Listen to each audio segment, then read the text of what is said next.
वर्षांतून दुसऱ्यांदा संधी मिळाली आहे, तरी आपण या संधीचं सोनं करायचं आहे. आपल्याला इंग्लिश बोलणारा खासदार पाहिजे की मराठी बोलणारा खासदार पाहिजे हे मला सांगा सगळ्यांनी. आपल्याला इंग्लिश बोलणारा खासदार पाहिजे का मराठी बोलणारा खासदार पाहिजे?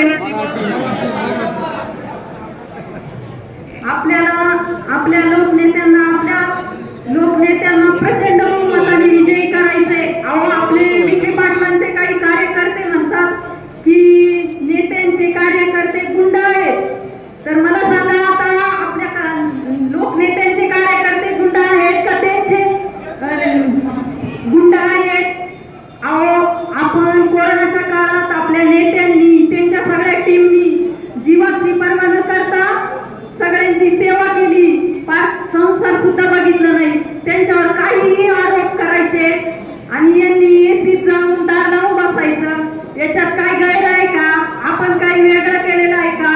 यांचे कार्यकर्ते पैशाचा पाऊस पाडतील, पुढं काही लाखाची चोरी करते, ते सगळं विखे पाटलांना मान्य.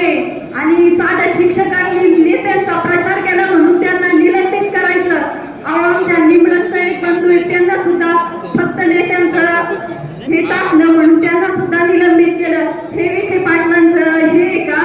आणि हे आता चालणार नाही.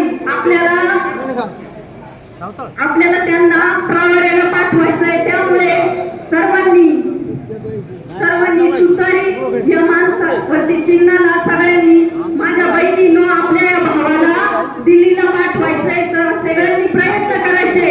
आपल्या सगळ्या नातेवाईकांना सगळ्यांना पण विचार करून सांगायचंय. तनामनापासून आपल्याला आपल्या भावाला खासदार म्हणून निवडून आणायचे. आपल्या खासदार भावाला आपल्यासाठी आपण जेव्हा त्यांना फोन करू तेव्हा ते आपल्यासाठी हजर राहतात. आणि असा अत्याचार या विखे पाटलांनी तांदूळांनी दाळ देऊन पुढे खासदार होतात का? 5 वर्षात त्यांना काहीच आठवलं नाही. आणि आता दाळ तांदूळ मतदान आलं म्हणून सगळ्यांना वाटायला निघले आणि लोकांचे संसार